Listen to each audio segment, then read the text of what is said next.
बिस्मिल्लाहिर्रहमानिर्रहीम। मौला या सल्लि व सल्लिम दाइमन अबदन अला हबीबिका खैरिल खल्क़ि कुल्लिहिम बलगल उला बिकमालिही कशफत दुजा बिजमालिही हसनत जमीउ हिसालिही सल्लु अलैहि व आलिहि व सहबी व सल्लिमु तस्लीमा। अम्मा बाद फ़ौज़ु बिल्लाहि मिनश शैतानिर रजीम। बिस्मिल्लाहिर्रहमानिर्रहीम।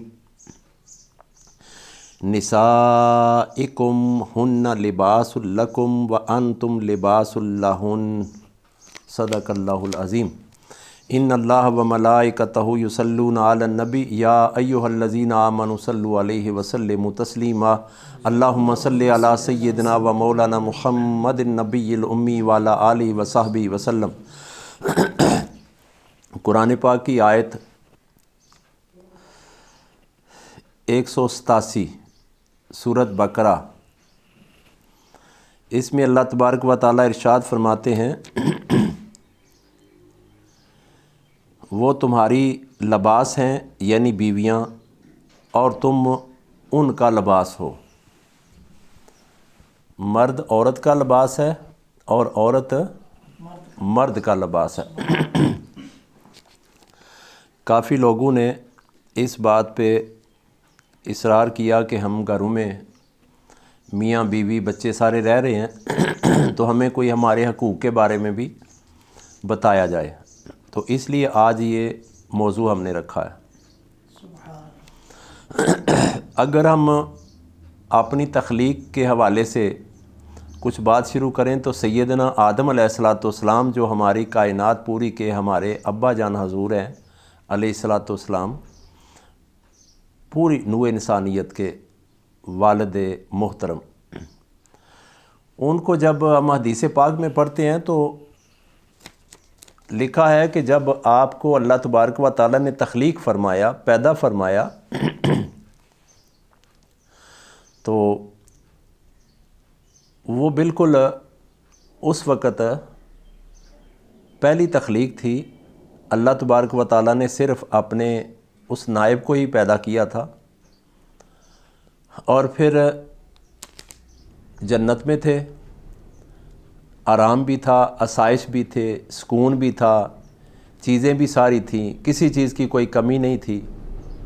अब हम जिस दुनिया में रह रहे हैं यहाँ परेशानियाँ भी हैं, मुसीबतें भी हैं, आफतें भी हैं, कुछ अपनी पैदा की हुई हैं, कुछ शैतान की तरफ से हैं, और कुछ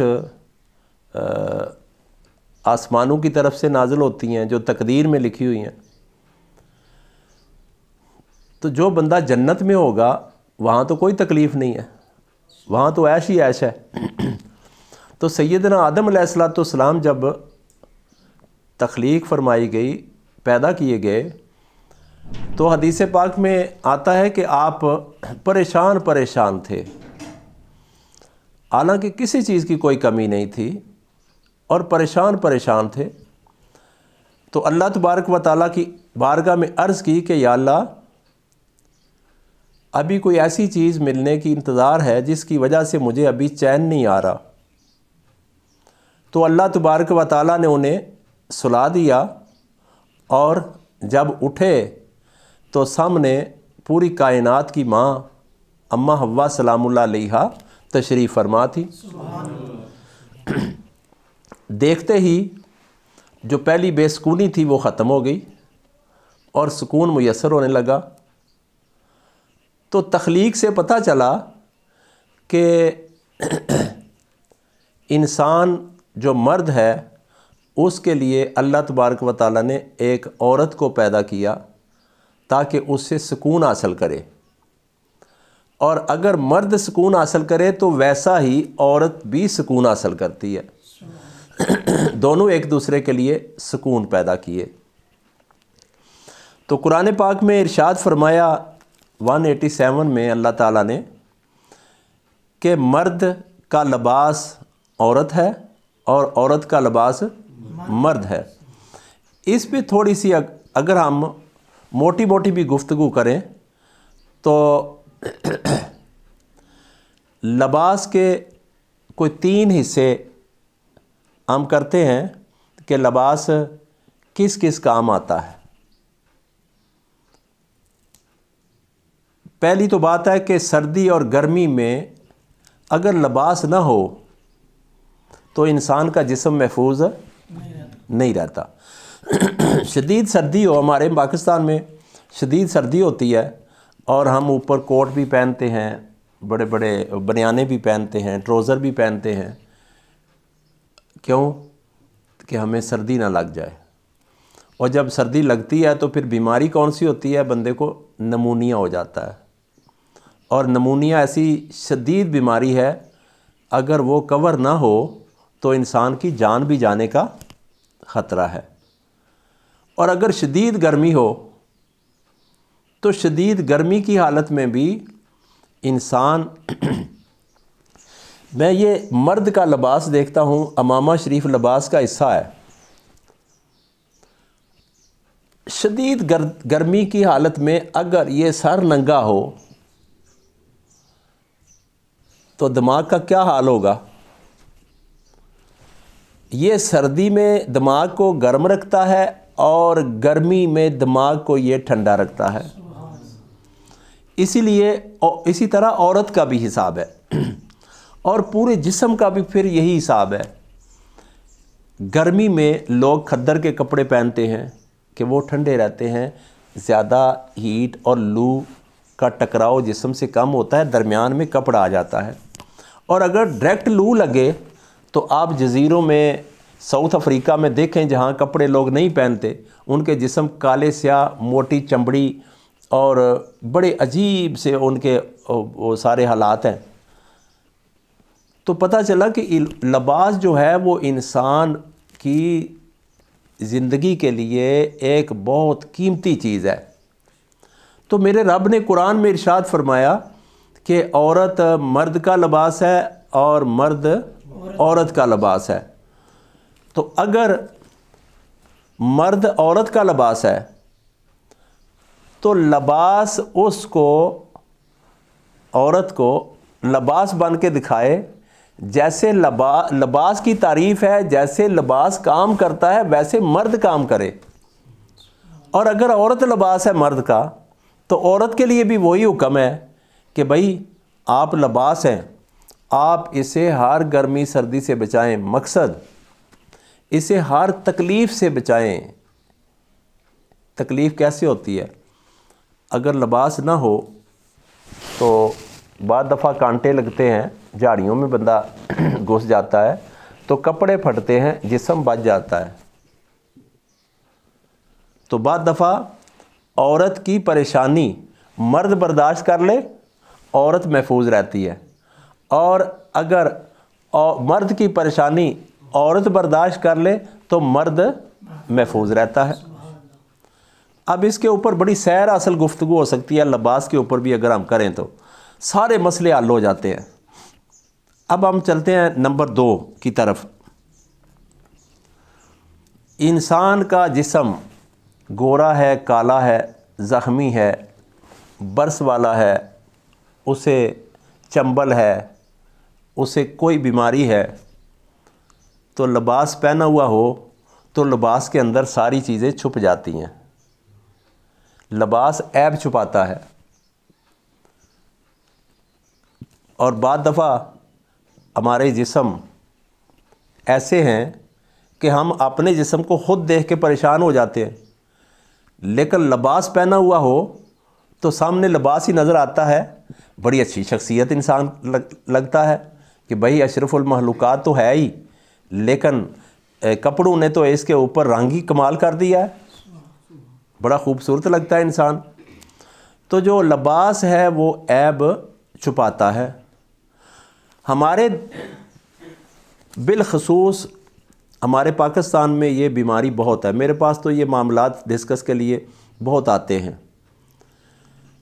औरत आएगी अपने खामद के लिए तो औरत खामद के ऐब छुपाने के लिए नहीं आएगी, औरत अपने खामद के ऐब ज़ाहिर करने के लिए आएगी।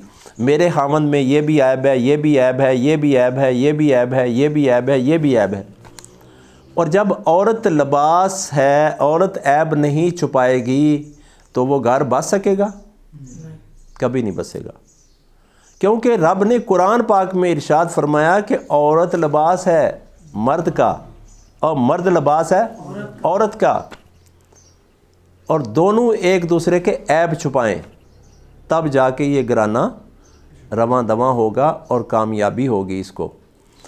और वफ़ादारी की हालत ये होनी चाहिए कि अल्लाह तबारक व तआला इरशाद फरमाता है कि मेरी मखलूक़ात के ऐब बेशुमार हैं, अगर इनके ऐब एक दूसरे को बता दिए जाएं तो कोई किसी का जनाजा ना पड़े, कोई किसी को कफन दफन के लिए तैयार ना हो।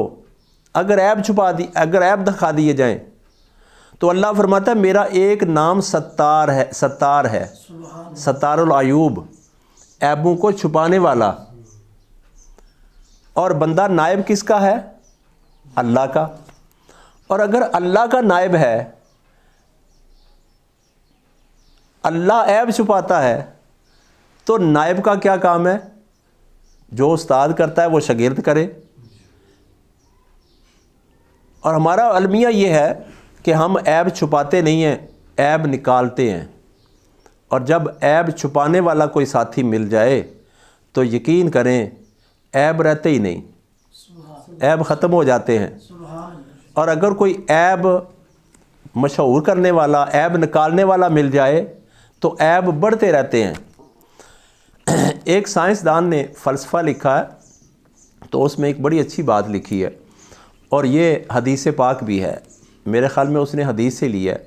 एक इंसान के अंदर 99 बुराइयां हैं, 99 ऐब हैं, और एक उसके अंदर खूबी है।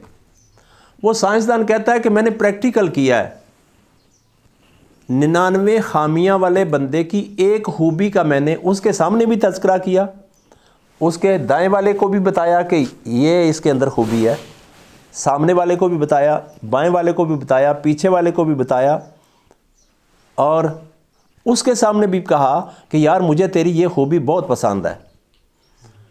तो कुछ ही दिनों के बाद देखा उस बंदे का जो ग्राफ था 99 ऐबों वाला, वो कम होना शुरू हो गया और खूबियाँ ज़्यादा होनी शुरू हो गई,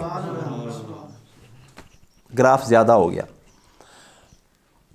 तो 2 नंबर जो चीज़ हमने समझी वो लिबास ऐब छुपाता है। अब औरत के अंदर भी ऐब होंगे, और कौन से ऐब? खाना पकाना नहीं आता जी, तो मर्द का काम है अपनी माँ को बताएगा कि भाई इसको तो खाना पकाना नहीं आता, इसको तो माँ ने सिखा के नहीं भेजा। तो अगर वो माँ हुई, अगर उसके अंदर एक बेटी का एहसास हुआ, तो वो कभी भी उसको ये नहीं कहेगी कि तुझे तेरी माँ ने सिखा के नहीं भेजा। वो कहेगी मेरी बेटी है, कोई बात नहीं, मैं पका के देती हूँ, आओ मेरे साथ मिलके हम दोनों माँ बेटी पकाते हैं। बेटी 2-4 दिन में सीख जाएगी, और जब वो सास कहेगी और फिर वो अपनी बहन को बताएगा, ये तुम कैसा रिश्ता पसंद करके लाए, उसे तो खाना पकाना नहीं आता, तो वो भी आसपास वो पूरा ढंढोरा पीटेगी कि भाई ये तो हमारे भाई की तो किस्मत ही माड़ी निकली, हमारी तो तबाही हो गई, हमारे तो इतने खर्चे ज़ाया हो गए, और बीवी को खाना पकाना नहीं आता। अब मर्द की एक खामी सबसे बड़ी ये है कि अपनी बीवी की बात अपनी माँ के साथ करे, या अपनी बहन के साथ करे, या अपने भाई के साथ करे। इसका मकसद है वो कुरान का जो हुक्म है उसके मुनाफी चल रहा है। उसने तो अपनी बीवी का ऐब छुपाना था, उसने तो लिबास बनना था, लेकिन उसने अपनी माँ, बहन, भाई सबको बता के उसके ऐब को जाहिर कर दिया। पता चला कि वो लिबास नहीं था, वो फटा हुआ है खुद। अगर लिबास होता तो वो कभी भी सुराख करके उस बात को बाहर ना जाने देता, वो अपने सीने में रखता। आजकल तो इंटरनेट के ऊपर खाने पकाने के 1000 तरीके मिल जाते हैं, लेकिन जो बंदे नहीं चाहते घर में अमन और सुकून, जिनके जहन के ऊपर शैतान सवार होता है, वो किसी की बेटी को अपनी बेटी नहीं समझते। और जो लोग किसी की बेटी को अपनी बेटी बना के लाते हैं, खुदा की कसम उनके ऊपर ज़माना रश करता है, और उनकी बेटियां भी किसी के घर में जाके सुकून पाती हैं, उनके भी अल्लाह असबाब पैदा करता है। तो अगर मर्द के अंदर ऐब है, यानी वो सिगरेट पीता है, वो सूटा लगाता है, बीवी को नहीं पसंद, बीवी जाए माँ के घर जाके कहे कि माँ आपने कैसी जगह पे मुझे भेज दिया है, कहाँ जाके ब्याह दिया मुझे, वो तो सिगरेट पीता है, उसके अंदर तो ये ऐब है। भाई को भी कहेगी, बाप को भी कहेगी, और फिर कोई और ऐब निकल आया कि वो तो गुफ्तगू करता है तो इस तरह का लहजा है उसका, मैं तो पढ़ी लिखी थी, मेरे लिए आपको यही मिला है। तो माँ भी परेशान सार पकड़ के बैठ जाएगी, बाप भी कहेगा, भाई भी कहेगा। 2, 3, 4 दफ़ा बेटी आएगी, अपने खामद के ऐब निकालेगी, तो माँ कहेगी बस हमने तो फ़ैसला ही लेना है। भाई बेटी हमारी खुश नहीं है। अब हमने गौर करना है कि ये खामी कहाँ से थी। हमने बेटियों के हाथ में कुरान नहीं पकड़ाया, बेटियों ने सूरत बकरा की आयत नंबर 187 नहीं पढ़ी कि मैं तो लिबास हूं अपने मर्द का, मैंने तो अपने मर्द की खामी बार बयान नहीं करनी थी। तो क्या हुआ, मैंने अपनी माँ को ही बताया ना। भाई अगर तू माँ को बताया तो माँ के सामने लिबास उतार के तू कभी बैठी है? मर्द कहता है मैंने अपनी माँ को बताया ना। भाई तू लिबास उतार के कभी अपने माँ के सामने बैठा है? लिबास के बगैर तो हर एक को शर्म आती है, बेशक वो काफर क्यों ना हो। लिबास तो नबूवत का फैज़ है, मेरे करीम आका सल्लल्लाहु अलैहि वसल्लम की मोहब्बतों का फैज़ है। और फरमाया कि मर्द के लिए नाफ से ऊपर से लेके घुटने से नीचे तक 70 है और औरत का पूरा जिस्म ही 70 है। और जब वो माँ के सामने बात करेगी तो वो भी लिबास है। कुरान ने इरशाद फरमाया औरत मर्द का लिबास है। तो जब औरत ने उसके ऐब निकाले तो नुकसान मर्द का नहीं हुआ, उसका अपना नुकसान हुआ। और जब मर्द ने बीवी के ऐब निकाले तो बीवी का नुकसान नहीं कर रहा, वो अपना नुकसान कर रहा है। अब जब दोनों की जुदाई हो जाएगी तो क्या होगा? दोनों की ज़िंदगी क्या जन्नत की तरह गुजरेगी? और अगर हकीकत में वो मर्द लिबास बन जाता औरत का, तो अल्लाह की कसम मेरे मुस्तफ़ा सल्लल्लाहु अलैहि वसल्लम की शान पर पूरी कायनात का हर लम्हा कुर्बान हो जाए। जब हज़रत अली रज़ी अल्लाह ताला अन्हो, अब मैं बताने लगा हूँ कि माँ बाप का भी कोई रोल है लिबास के हवाले से। नबी करीम रऊफ़ुर रहीम सल्लल्लाहु अलैहि वसल्लम के पास हज़रत अली रज़ी अल्लाह ताला अन्हो आ जाते हैं, तो आका सल्लल्लाहु अलैहि वसल्लम इरशाद फरमाते हैं, अली जो फ़ातिमा है ना वो मेरे दिल का सुकून है, वो मेरे जिगर का टुकड़ा है, वो मुझे बहुत प्यारी है। ए अली, आपको पता है जिसने फ़ातिमा को दुख दिया उसने रसूलुल्लाह सल्लल्लाहु अलैहि वसल्लम को दुख दिया, और जिसने फ़ातिमा को राज़ी रखा उसने अल्लाह के नबी को राज़ी रखा। हज़रत अली रज़ी अल्लाह ताला अन्हु के दिल में हज़रत फ़ातिमा रज़ी अल्लाह ताला अन्हा की मोहब्बत पहले ही बहुत ज़्यादा थी, अब और ज़्यादा मजबूत हो गई। और जब हज़रत बीबी फ़ातिमा तो ज़ोहरा रज़ी अल्लाह ताला अन्हा तशरीफ़ ले आई तो प्यारे मुस्तफ़ा सल्लल्लाहु अलैहि वसल्लम इरशाद फरमाते हैं, ए फ़ातिमा आपको पता है अली कौन है? मैं इल्म का शहर हूँ, अली मेरे इल्म का दरवाज़ा है। ए फ़ातिमा पता है अली कौन है? फरमाया अली कुरान की आयतों में से आयतें हैं और अली का चेहरा देखना ऐसे है जैसे इबादत करना है। ए फ़ातिमा आपको पता है अली को रब ने शेर खुदा फरमाया है। ए फ़ातिमा अली तो शेर खुदा है, अली तो मेरा भाई है छोटा, अली से मुझे बहुत प्यार है, और जिसका अली मौला है उसका मैं मौला हूं। अब माँ बाप का रोल भी मुस्तफ़ा अलैहिस्सलाम के दरवाजे से जाके सीखे। बाप है, अली आए, अली रज़ी अल्लाह ताला अन्हु के दिल में उनकी बीवी की मोहब्बत पैदा कर दी, और जब अपनी बेटी आई, तो उनके दिल में मौला अली की मोहब्बत पैदा कर दी। और हम क्या करते हैं, हम इसके बिल्कुल अपोजिट करते हैं। और अगर हम चाहते हैं कि अपने घरों को जन्नत बनाएं, अपने घरों को बाग बनाएं, ऐसे पता चले कि ये जन्नत के बागों में से किसी बाग में रह रहे हैं, तो फिर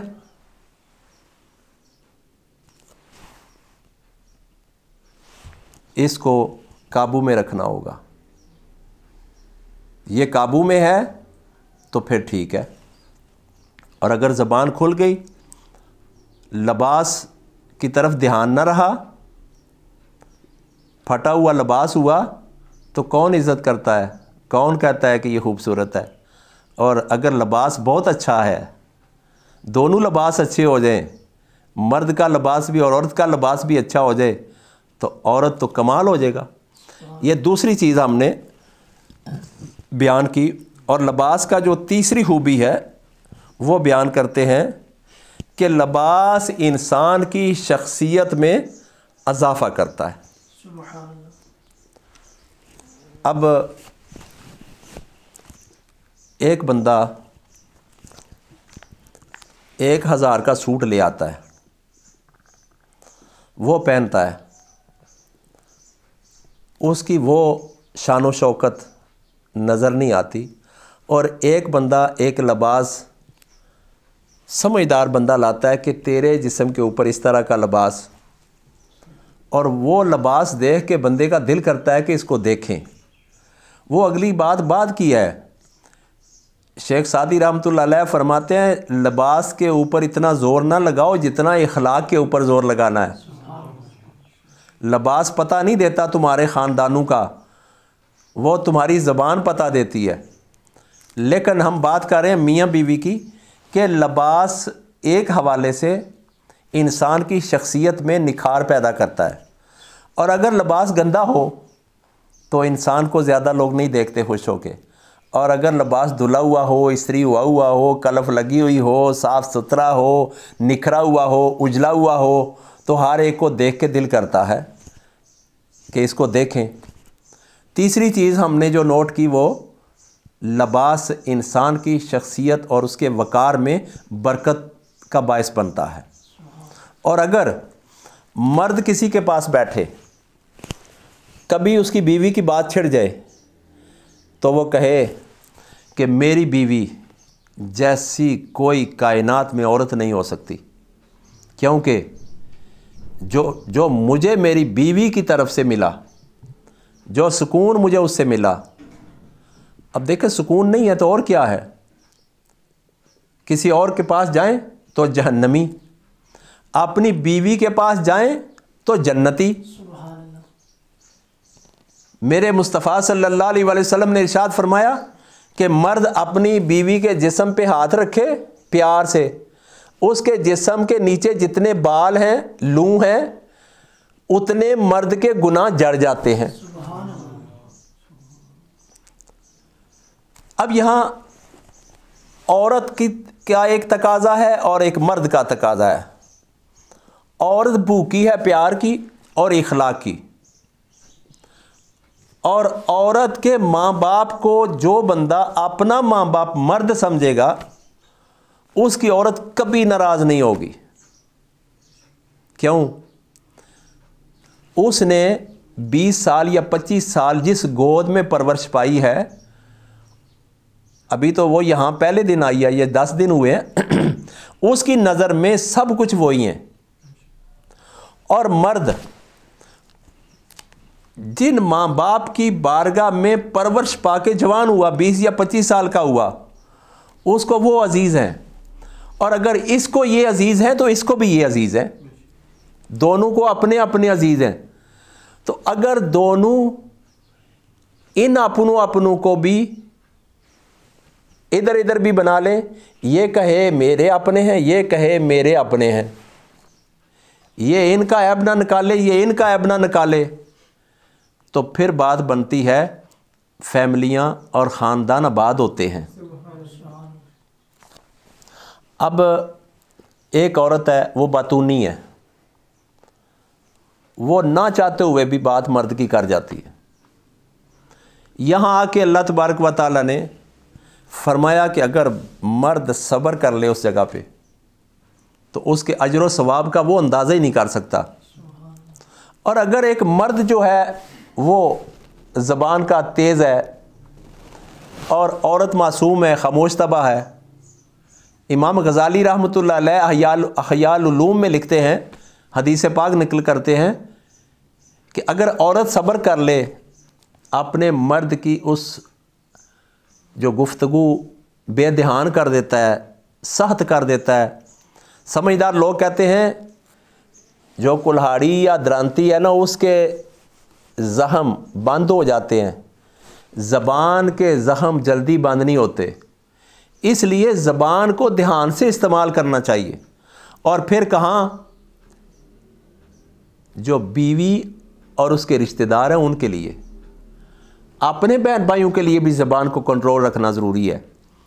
नबी पाक सल्लल्लाहु अलैहि वसल्लम ने इरशाद फरमाया, जिसने अपने रिश्तेदारों को जोड़ा उसको जन्नत में जाने से कोई चीज़ रोक नहीं सकती, और जिसने अपनी ज़बान से या अपने अमाल से अपने रिश्तों को तोड़ा वो सीधा जहन्नम में जाएगा, वो जन्नत में नहीं जा सकता, वो खुशबू भी नहीं सूंघेगा। अब अगर मर्द सब्र कर ले तो अहयाल उलूम में लिखा है, हदीस पाक में मफ़हूम यह है कि हज़रत अय्यूब अलैहिस्सलाम के सब्र जितना सवाब मिलेगा। और अगर औरत सब्र कर ले तो हज़रत आसिया सलामुल्लाह अलैहा जितना सवाब मिलेगा। आसिया के खामद सलामुल्लाह अलैहा के खामद फ़िरौन ने उनको अज़ियत दी तो उनका ज़िक्र अल्लाह ने कुरान में फ़रमाया कि आसिया को तो हमने ज़िंदगी में ही जन्नत में उसका महल दिखा दिया था। और हज़रत अय्यूब अलैहिस्सलाम ने जब सब्र की इंतहा की तो अल्लाह ने फरमाया, ए अय्यूब, हम ऐसे ही अपने बंदों को आजमाते हैं और हम आपको सलाम करते हैं। रब जिनको सलाम करे उनकी शान क्या होगी। अब एक हदीस पाक है, नबी पाक रऊफ़ुर रहीम सल्लल्लाहु अलैहि वसल्लम इरशाद फरमाते हैं कि मोमिनों में सबसे ज़्यादा अच्छे वो लोग हैं जिनके इखलाक अच्छे हैं। तमाम मोमिनों में वो लोग अच्छे हैं जिनके इखलाक अच्छे हैं, और उन सब मोमिनों में जिनके इखलाक अच्छे हैं उनमें वो अच्छे हैं जो अपनी बीवियों के साथ अच्छा सलूक करते हैं। अगर गौर करें, बीवी की कुल कायनात जहाँ से स्टार्ट होती है वो खामद है, और कायनात की जहाँ इंतहा होती है वो भी खामद है। और अगर खामद ही रोज़ाना अपनी ज़बान से उसको 2, 4, 10 ज़ख्म करेगा तो कहे कि इससे मुझे सुकून नहीं मिलता, तो ज़ख्मी औरत से सुकून मिलेगा? सुकून मिलेगा सेहतमंद औरत से। और औरत के साथ जब भी बात करो पोलाइट लहजे से करो, बड़े मोहब्बत भरे लहजे से करो। और काफ़ी सारे मुझे भी मैसेजेस आए, राजा साहब को भी आए कि हज़रत साहब से कहें कि हमारा घर में लॉकडाउन की वजह से झगड़ा भी ख़त्म नहीं होता। तो झगड़े की वजह क्या है? हम एक दूसरे का लिबास ही नहीं है। एक बंदे ने मुझे मसला पूछा कि क्या हदीस पाक में अल्लाह ने हदीस पाक में आया नहीं है कि इंसान मर्द के लिए औरत जूती है? मैंने कहा जिसने भी बयान किया ना हदीस, उसने हदीस का हक अदा नहीं किया। अब अगर मैं कहूँ अब्दुल्ला साहब को या तारक साहब को कि आप जूते उतार दो और मदीने और मक्के की वादियों में पत्थरों के ऊपर पैदल चलो, तो नतीजा क्या होगा? पाँव ज़ख्मी हो जाएंगे। और हजूर सल्लल्लाहु अलैहि वसल्लम ने जूती नहीं फरमाया, फरमाया जैसे इंसान के पाँव की हिफाजत वो शूज़ करता है, ऐसे वो तेरे ईमान को ज़ख्मी होने से बचाती है और तेरे ईमान की हिफाजत करती है और ख़ुद अपना पेश करती है। और औरत के लिए ये ज़रूरी है कि वो भी अपने खामद की तारीफ़ किया करे, खामद को अच्छा कहा करे, कभी उसके चेहरे की तारीफ़ कर दे, कभी उसकी गुफ्तगू की तारीफ़ कर दे, कभी उसके कारोबार की अच्छी बात कर दे, कभी उसके माँ बाप की अच्छी बात कर दे। तो जो लोग कहते हैं ना, बीवियाँ कहती हैं कि मेरा खामद ये बड़ा गलत है। अभी मैं एक और बात की तरफ आने लगा हूँ जिसके ऊपर गुफ्तगू बड़ी ज़रूरी है, जो हमारे हर घर में बीमारी शामिल दाखिल है। अगर मेरे ऑफिस में, मैं आर्किटेक्ट 35 साल मैंने कारोबार किया, ऑफिस रखा है। अभी जब मुझे मेरे मुर्शद ने फरमाया बेटा दीन की तबलीग करो, तो मैंने कारोबार के साथ दीन का शोबा भी अपना लिया। और ख़ानदानी पैदाइशी तौर पे भी हम दीनदार थे, हाफिज़ों की औलाद थे, जिन्होंने बेशुमार लोगों को कुरान पढ़ाया, हदीस का इल्म पढ़ाया। तो जो बात हम जिससे पर्दा उठाना चाहते हैं वो ये है कि इंसान के बस में है सारा कुछ, अल्लाह ताला ने बस में रखा हुआ है। एक यहाँ एक चीज़ मैं कोट कर दूँ, हमारे घरों की जो तबाही का सबब है वो शक है। शक जिसके घर में दाखिल हो गया वो घर तबाह हो गया। और अगर शक करे कोई तो कहे मैं ईमानदार हूं, मेरी नमाज कबूल होती है। शक से तो ईमान भी ज़ाया हो जाता है। अपने खामद का मोबाइल चेक करना, खामद अपनी बीवी का मोबाइल चेक कर रही है, वो उसकी जेब तलाश कर रहा है, वो उसकी जेब तलाश कर रहा है, वो उसके ईमान की तलाशी ले रहा है, ये इसके ईमान की तलाशी ले रही है। तो शक जिनके घरों में, शक का एक वाक़या मुझे याद आया, मेरा चूँकि शोबा भी यही है। एक बड़ा अमीर कबीर आदमी था, उसकी कोठी बन रही थी, वो समझदार भी था। उसकी कोठी पे मज़दूर भी और मिस्त्री भी लगे हुए थे। और उसने देखा कि एक पतला सा स्लिम सा आदमी है, मज़दूर है, और वो 30 ईंटें उठा के कंधे के ऊपर वो दौड़ता हुआ सीढ़ियों पे चढ़ता है और दौड़ता हुआ आता है। हमारे जो दूसरे लोग हैं बड़े बड़े सेहतमंद में हैं, उनके मसल भी बड़े ताकतवर हैं, लेकिन वो कहते हैं जी ये कोई और किसी की ड्यूटी लगा लो, हम तो दाबड़ा एक सीमेंट का ही लेके ऊपर जा सकते हैं, ये काम तो हम नहीं कर सकते। अब वो जो समझदार बंदा था उसकी अक्ल बहुत अच्छी थी, उसने सोचा कि मैं पूछूं, अपने मुलाजिम को कहा कि भाई तेरी ड्यूटी है कि तू पता कर कि ये खाता क्या है, ये इतना ताकतवर किस तरह है। दूसरे यहाँ से ईंट ऊपर फेंकते हैं तो वो ऊपर नहीं जाती, तो ये फेंकता जा रहा है, फेंकता जा रहा है, फेंकता जा रहा है, इसका बाजू भी पतला है, इसके अंदर हिकमत क्या, राज क्या है। तो जो उसका मुलाजिम था उसने उसके साथ दोस्ती लगा ली, उसके घर भी गया और उसकी घर वाली दोपहर को खाना लेके आई। तो खाने में सूखी हुई रोटी थी और एक लस्सी का प्याला था। उसने रोटी चबाई और लस्सी पी ली साथ। लेकिन जाते हुए उस औरत ने 2 लफ्ज़ कहे, कहा कि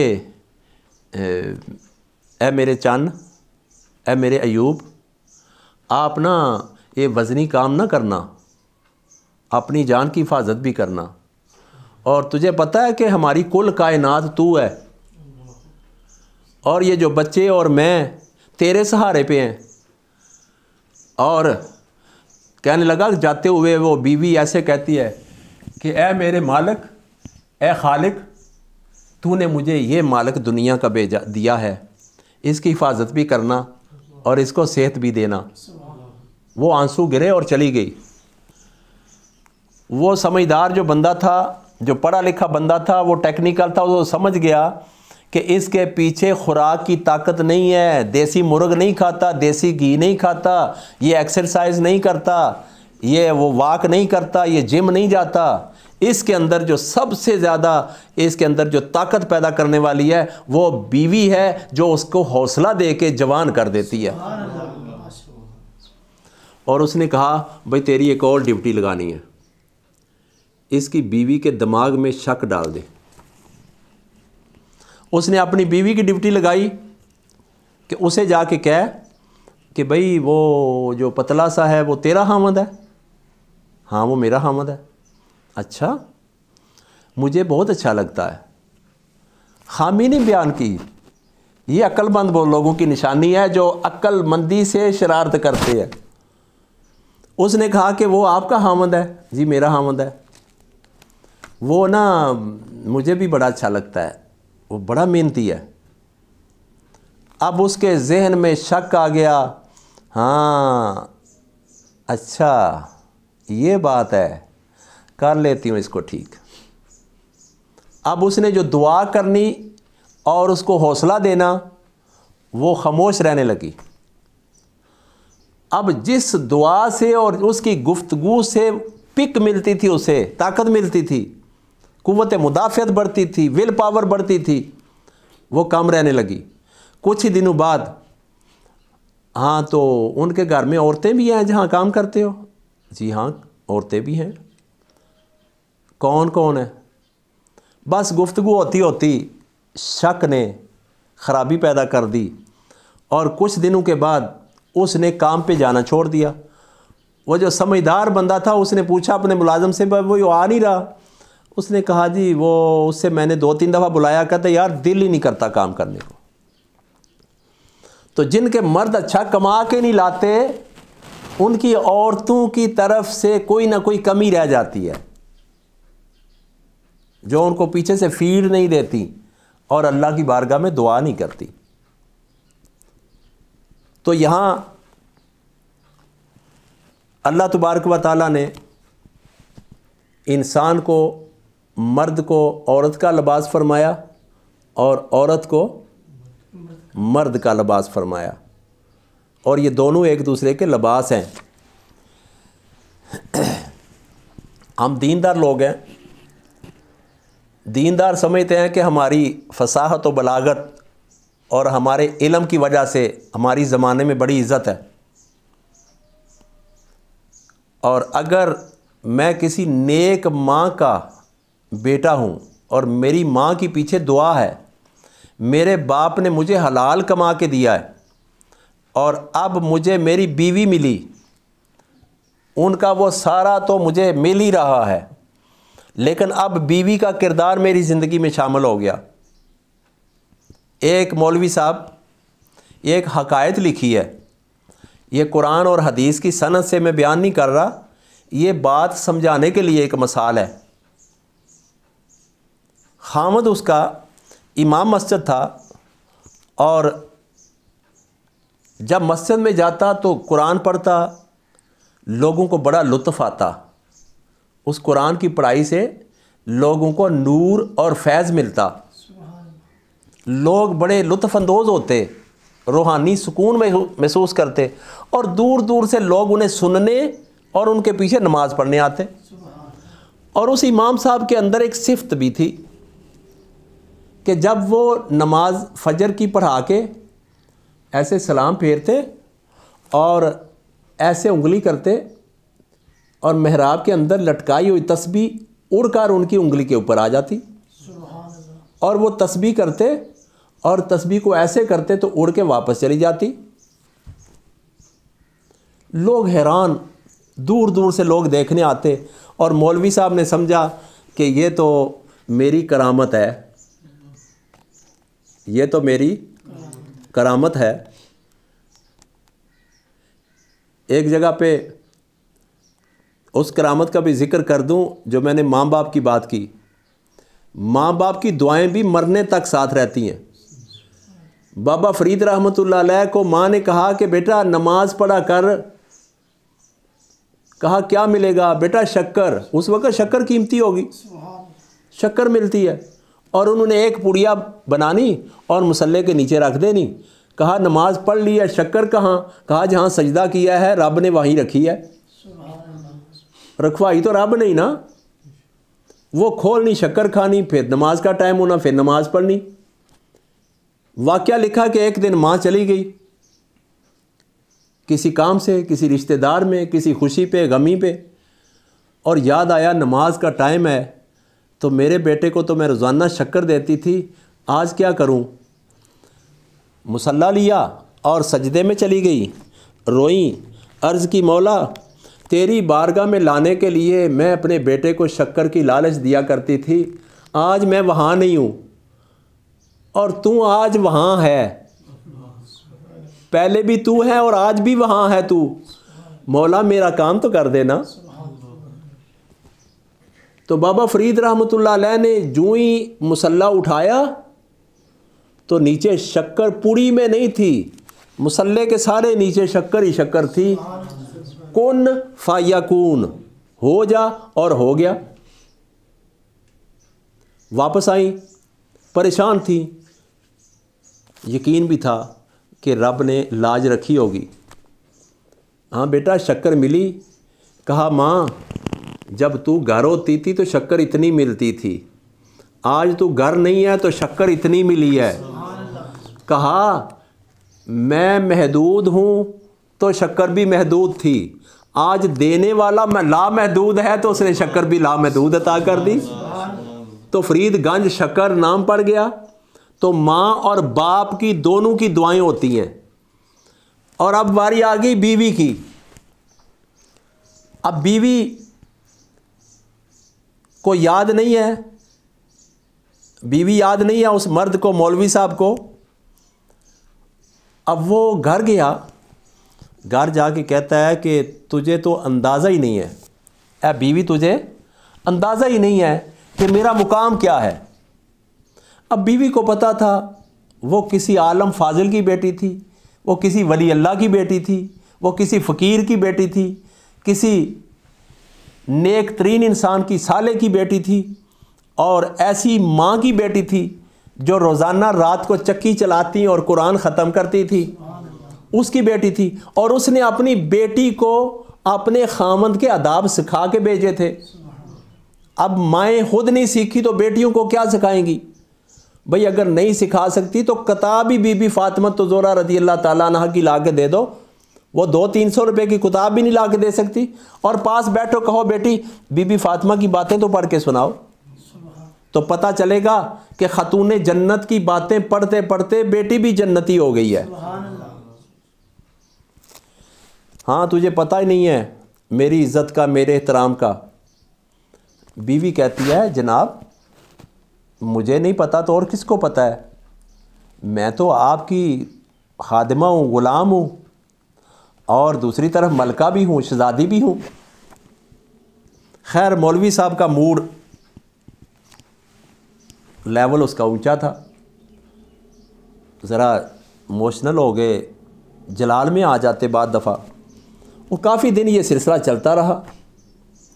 चलते चलते एक दिन वो बीवी ने चाहा कि मैं आज इसको तारफ़ करवा ही दूँ कि अगर आप मेरा लिबास हैं तो मैं भी आपका लिबास हूँ। अगर इंसान मर्द की ऐब छुपाती है तो वो भी ऐब छुपाए, और अगर मर्द खूबी है तो औरत भी खूबी है। कहने लगी कि अच्छा मिट्ठू के अब्बू कल इस मौजू पे बात करनी है, आज नहीं करनी, और जैसे आप फरमाएंगे वैसे ही होगा। आप तो मेरे ताज हैं, अल्लाह के बाद अगर किसी को सजदा रवा होता तो मैं आपको करती। खामद गया, सुबह नमाज पढ़ाई, नमाज पढ़ाने के बाद तस्बीह को ऐसे इशारा किया, तस्बीह कोई ना आई। फिर कहने लगा तस्बीह आ जा, कोई ना आई। फिर उठ के जाके तस्बीह ली, कहा तस्बीह आई तुझे क्या हो गया है? आगे तो उड़ के मेरी उंगली पे आ जाया करती थी। समझदारों के लिए इसमें बड़ी दानाई है। परेशान हो गए, अब मुंह छुपा के बाहर निकले। नमाजियों ने कहा होगा मौलवी साहब बस इतना ही सी। और जो नमाजी इज़्ज़त करते हैं ना वो नमाजी फिर दूसरा भी काम करते हैं। और कुछ नमाजी बीच में ऐसे भी होते हैं जो ठीक ठाक चढ़ाते हैं बात को। अब मौलवी साहब बड़े परेशान, घर गए, जाके बीवी कहने लगी सरताज तशरीफ़ लाए हैं, आपको परेशान परेशान लग रहे हैं। कुछ ना पूछें, बहुत परेशानी आज कीती कतरी खूब पैगी। क्या हुआ मेरे सरदार, मेरे सरताज, क्या बात हुई? कहा बात क्या होनी है? वो जो मैं आपको बात बताता था कि मेरी इज़्ज़त बड़ी है, मेरा ये है वो है। उन्होंने कहा परेशान ना हूँ, कल फिर तस्बीह चल के आएगी। कहा है ये गुर तेरे पास है कि कोई तेरे पास इसमें आज़म है, कोई वजीफ़ा करती है? उसने कहा नहीं, एक अमल जो तेरे लिए करती थी वो आज मैंने छोड़ा है। कहा क्या? बीवी फरमाने लगी कि तहज्जुद के बाद बावुज़ू होके दरूद पाक पढ़ते हुए, बिस्मिल्लाह पढ़ते हुए, आऊज़ु बिल्लाहि मिनश शैतानिर रजीम, शैतान से अल्लाह की पनाह मांगते हुए मैं आटा गूंदा करती थी और फिर उसी हाथ से बावुज़ू तरीके से रोटी पकाया करती थी। और वो जो तू आटा और रोटी खाता था वो एक नूर की शक्ल में तेरे वजूद में जाके नूरुन अला नूर कर देता था। तो आज मैंने बेवुज़ू आटा गूंदा है। पता चला कि अगर औरत इतना काम करे तो मर्द भी वली अल्लाह बन जाता है, मर्द भी वली अल्लाह बन जाता है। तो जो शक वाली बात है जो बड़ी ज़रूरी करनी है, शक ने बड़े घर तबाह किए। शक जिसके घर में आ गया वो किसी सूरत में भी आ गया। कई लोगों के घरों में शक जाता है, जॉइंट फैमिली होती है, बड़े भाई की भी बीवी है, छोटे भाई की भी बीवी है। छोटे भाई की बीवी बड़े भाई को कहती है कि आप बहुत अच्छे हैं, आप खाया पिया करो, आपकी सेहत अच्छी हो जाए। अब जो बीवी उसकी तारीफ़ करेगी, जो उसकी अपनी बीवी का हक था वो उसने नहीं किया, वो दूसरी ने कर दिया, तो अब वो ध्यान उसका रखेगा ज़्यादा। तो ये हुआ किस वजह से? उसकी अपनी बीवी की नादानी की वजह से। और अगर वो काम किसी दफ्तर की सेक्रेटरी कर दे तो फिर वो प्यार उधर चला जाएगा। अगर वही काम तारीफ वाला, इज्जत वाला, खूबियों वाला बीवी करेगी तो खामद कभी किसी की तरफ नहीं देखेगा। और अगर खामद काम किसी और मर्द के करने वाला वो खुद करेगा, अपनी बीवी की तारीफ करे। कई औरतें कहती हैं ना, वो फलां बंदा बहुत अच्छा है, उसके अंदर ये भी खूबी है, ये भी खूबी है। भाई तुझे किसने कहा कि अपने खामद की खूबियां छोड़ के उसकी खूबियां बयान कर? और तुझे पता नहीं है वो मेरी बहन का जो खामद है वो ये काम करता है, तुझे नहीं पता? भाई अगर तूने भी वो किए होते तो तेरी बीवी उस घर से खूबियां ला के तेरे सामने बयान ना करती। तो जो काम मर्द के करने वाले हैं वो मर्द को करने चाहिए, जो औरत के करने वाले हैं वो औरत को करने चाहिए। और शक को जड़ से उखेड़ कर बाहर फेंक देना चाहिए। शक बीमारी ऐसी है जिसको लग जाए, ऐसी दीमक है, बड़े बड़े दरख्तों को गिरा देती है। उसके ऊपर बड़े फल लगने थे, बड़े मेवे लगने थे, दीमक लगी, थोड़ी थोड़ी थोड़ी थोड़ी थोड़ी थोड़ी लगती लगती लगती लगती, अब ना दरख्त रहा, फल कहाँ से खाएंगे? दरख्त रहेगा तो फल खाएंगे ना। और शक अगर औरत के ज़हन में आ गया तो मर्द वाला दरख्त गिर जाएगा। और शक अगर मर्द के दिल में आ गया तो जो बच्चों की परवरिश करने वाला दरख्त है, जो बच्चे देने वाला, फल देने वाला दरख्त है, वो गिर गया तो फल कहाँ से लेगा?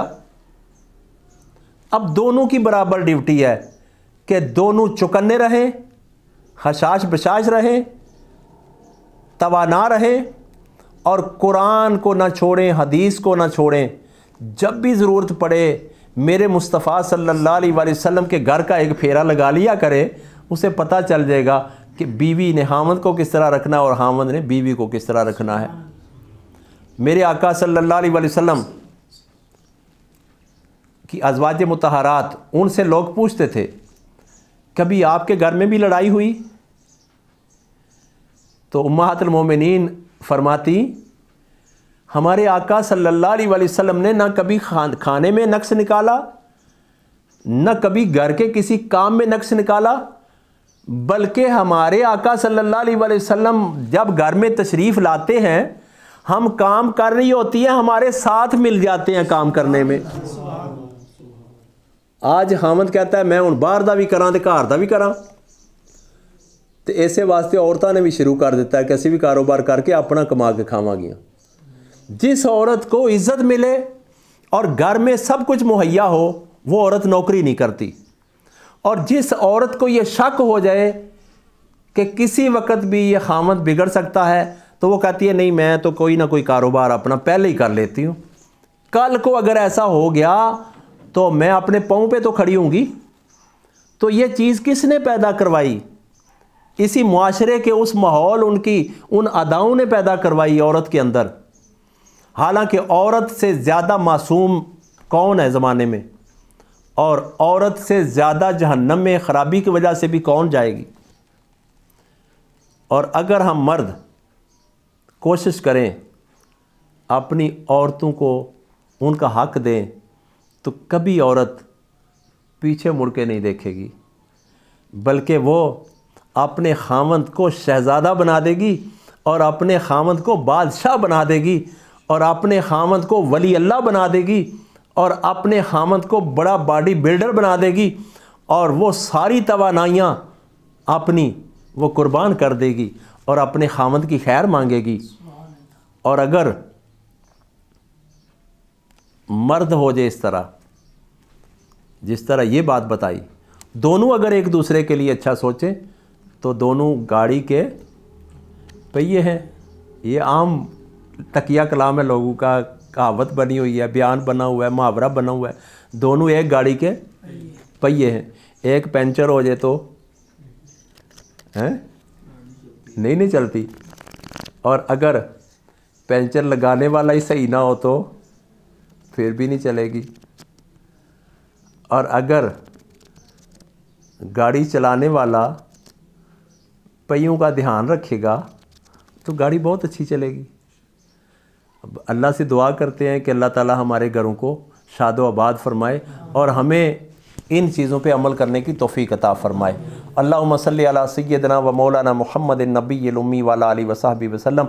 ऐ इलाहुल आलमीन, ये चंद रोज़ा ज़िंदगी, ख़त्म हो जाने वाली ज़िंदगी, पता नहीं किस मोड़ पे बीवी ने हामद से जुदा होना है या हामद ने बीवी से जुदा होना है, किस वक्त हो जाना है। या अल्लाह हमें एक दूसरे की बख्शिश का ज़रिया बना दे।